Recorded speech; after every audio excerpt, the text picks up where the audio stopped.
Scarecrow. My name is Jake and I've always lived in a town near a big cornfield. When I was a kid, I used to play there with my friends John, Sarah, Lisa, and others. As we grew up, we started to use the countryside for fun in other ways. Sometimes we would go there to smoke, drink, and listen to music, even though we knew it was private property. There was a horrifying legend in that cornfield, which said that decades ago, a farmer was tragically killed in an accident involving a harvesting tractor. Over the years, a strange scarecrow was placed in the middle of the cornfield to ward off birds.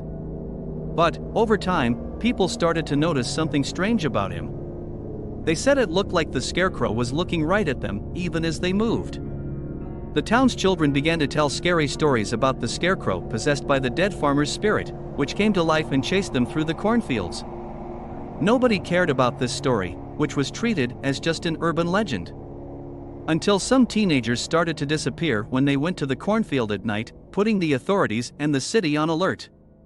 Large extensions of barbed wire and several warnings were placed in the region so that no one entered that area. But for teenagers like me and my friends, that was just another reason to break into the property, looking for adrenaline and fun.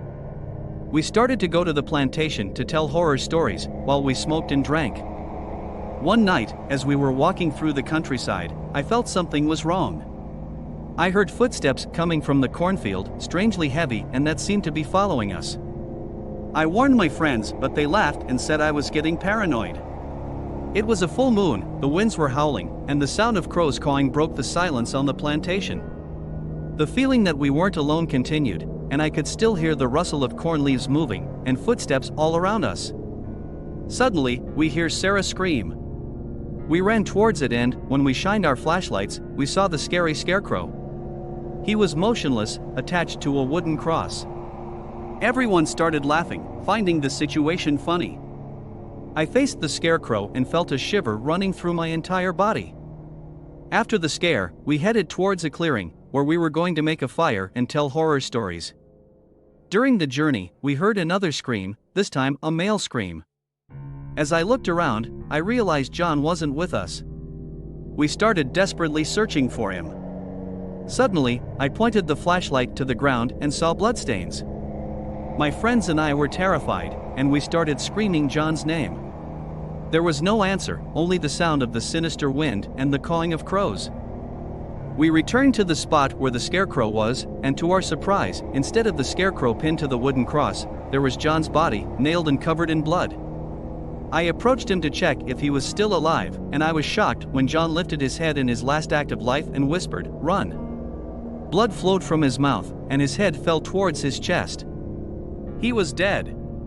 Still in shock, as we turned our heads towards the darkness of the cornfield, we saw the scarecrow with its eyes full of life and a sharp piece of wood in its hands, taken from the fence that protected the area. We immediately ran towards the car, but unfortunately, the distance was great, and the scarecrow moved supernaturally fast. After killing John, the scarecrow went after Sarah. She tried to run, but tripped over a large rock and fell. The scarecrow hit her with the piece of wood, piercing her body completely and killing her instantly. Sarah was the most lively of the group, and seeing her die was one of the most traumatizing things that ever happened to me. Lisa was the next to die. She tried to fight the scarecrow, but he was too strong. He pierced her several times with the piece of wood before finally ending her life. She was always the bravest of the group, but she couldn't fight the possessed scarecrow. I was the only one left from our group. I ran like never before to shake off the scarecrow and hid where the cornfield was denser and harder to navigate. I crouched down, hoping the scarecrow wouldn't find me there. The silence was deafening. At that moment, I could only hear the sound of crickets. I covered my mouth so my panting wouldn't reveal my hiding place. Suddenly, I felt something grab one of my legs. It was the scarecrow. He dragged me out of the cornfield. At that moment, I thought everything was lost. With the little strength I had left, I kicked with both legs at the height of that horrifying being's chest, making him fall back. I saw a tractor a little further ahead and went desperately in its direction. The time I spent on my grandfather's farm finally served something. He had taught me how to drive a tractor. I quickly turned it on and turned on the headlights, illuminating the scarecrow, which was paralyzed with fear. That urban legend of the Scarecrow possessed by the spirit of a farmer killed by a tractor made sense at that moment. I didn't hesitate and ran over the damn thing several times until only a few wisps of straw scattered on the ground, covered in thick, black blood, remained. That's how I managed to save myself from the possessed Scarecrow. I turned my back on that cursed cornfield and never returned. I invented an alibi for the authorities and said that night I wasn't with my dead friends. No one would believe my story.